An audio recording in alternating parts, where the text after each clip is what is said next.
another day. It's only been a couple of days since I came down to the plot. There's a bee there enjoying those poppies. And I planted the squashes and what have you. And basically I've come down here this morning just to water everything. It's been really quite dry, and now the squashes are in the ground. They're thirsty plants, so I'll be down here I would think every 2 days at least, watering these, because they will take it and we don't want them to dry out. I've got a few other bits and pieces to put in while I'm down here. So to start off with, what I've done is I've got the hose out. You might be able to see it just there, and I've just let that run into the spuds at the moment. So while that's working, while the water's working its way around there, I'll get on. I've got some beetroot and some other bits and pieces to plant, so I'm going to put some of the stuff between the beans. I just want to earth the sides up a little bit better before I start putting them in and then water. But that's basically it. And I will harvest some bits and pieces while I'm here, I think. So I've got some chard and some salsify. There's red chard, salsify and beetroot as well. So that's all this stuff in here. It's all been grown at home. So that's basically it. So while the watering's going on, I can do other things. That's what I've mentioned it in other videos, that by creating these little beds that have got a side to them, I can just let the hose run, and I don't have to stand there watering. And because I put the hose on the ground, I don't have to worry about getting water on the leaves of the squashes or anything like that, and I can get on and do other things. So that being said, that's what I'm going to do. Alright, so there's the beetroot in. There's 9 plants in all, and they're all between these beans, and they'll be perfectly fine there, and they'll get plenty of water. And we've done it before. It's a good way of using up little extra bits of space, really, because this area in between the bean canes would have been basically dead space.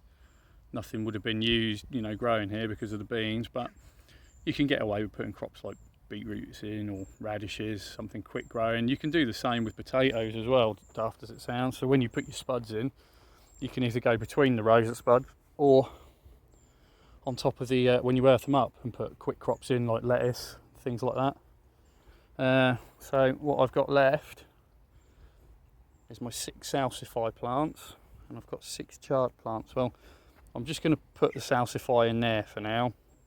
They won't be big enough to harvest this year anyway, and the chard will go over in this little raked bit here. So I'll put the 6 plants along here, which should be about right. And I did notice while I was looking around that in amongst these leeks we've got some chard that's obviously self-seeded itself from the plants we had last year, and they will do that. So beetroot in, I'll get the salsify in, get the chard in, give everything a good water, because it is starting to get really hot down here, and then I shall go home and set about all the other jobs I've got to do. Okay, so this is salsify. It's in the Asteraceae family, and it's grown as an edible and as an ornamental. This variety is called Sandwich Island, and it gets quite large, and it has a nice purpley coloured flower on it. And we're growing some at home for ornamental purposes, and some down here for a crop. That's why we've only got 6 of them, because it's a kind of a trial, and you eat the root basically. So all I'm doing is putting the plants about a foot apart and a foot between each row, and then we'll see how they do. So it's a root vegetable basically. You should probably treat it like a root veg.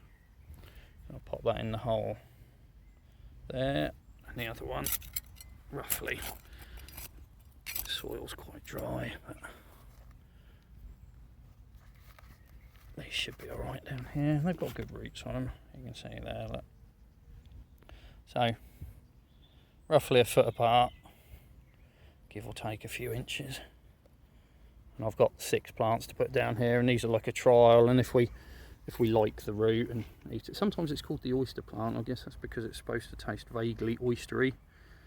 So that'll be interesting to try. So I've got another 2 to put in, and then I'll put my chard in, and that'll probably be about it for today. So that's Salsify. We'll have to see how it does. Okay, I'll just get the rest planted then. Okay, so there's the red chard planted. I planted it, well, they are roughly a foot apart. It's probably closer than they should be really, but the reason I've done it like that is so I can put these mesh baskets over them. I don't think anything will have a go at them, like the birds, but they do sometimes peck at the white chard that we've got, that we grow down here sometimes.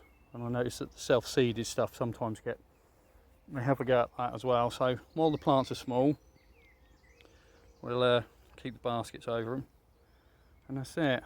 So things are doing all right. I've just noticed that there's another rhubarb flower there, so I'll have to get rid of that. But I'm going to pull up a few weeds, make sure everything's watered, and then that'll be that. Let's have a look down here actually, because I needed to pick some radishes. So I'm just going to tease a couple up. There you go. That's a respectable one. Probably have a salad for tea tonight. And you see that what will happen is that as I take these larger ones out, the smaller ones will fatten up a bit. That one's in quite tightly. There's another one, look. There, have a look. We'll have him. And you can just pull them up gently. Yeah. What else can we get in here? Let's have a look. So where possible, I'll try and take the ones that are next to other ones. And see, like in here, there's a little, just about make it out. There's a little cluster of radishes. So if I take this one out, that's another good one. The little clusters will be able to get a bit bigger. I'll take this one as well.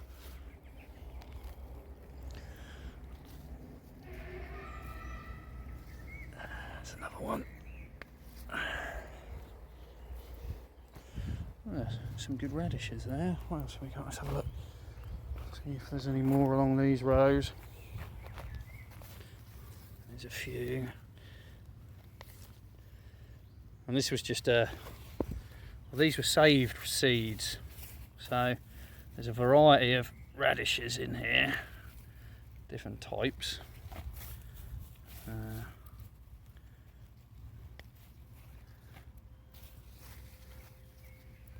Which is good. They did well. I haven't really done anything to them either. I've just kind of left them to it down here.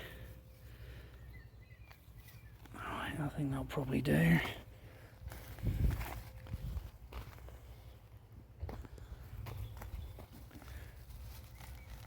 So that probably keeps going for a bit. Some of these will probably be quite spicy, which I don't mind. Right, I'll just get the watering finished, and that'll be that. Okay, and that's it for today anyway. I'll be back down here, like I said, in a couple of days' time, just to make sure all the squashes have got all the water they need and they're being looked after. I think they'll do well, and obviously the ones we've got in the greenhouse at home, in a week's time I guess, we'll probably go in there, and we've got some other bits and pieces, and plus I think we've probably got more space there than we actually need for the squashes, so we'll have plenty of bare earth for sowing other things. So we might even get a few salad crops in, and we can start looking at maybe planting in some or using it later on in the year for broad beans, overwintering those and such like. But anyway, I think the plot's coming along quite nicely. It's doing much better this year than it did last year, but I think part of that's because of the amount of time that I've had this year to put into it. Okay, get watering done, and that'll be me for the day. Okay, thanks for watching.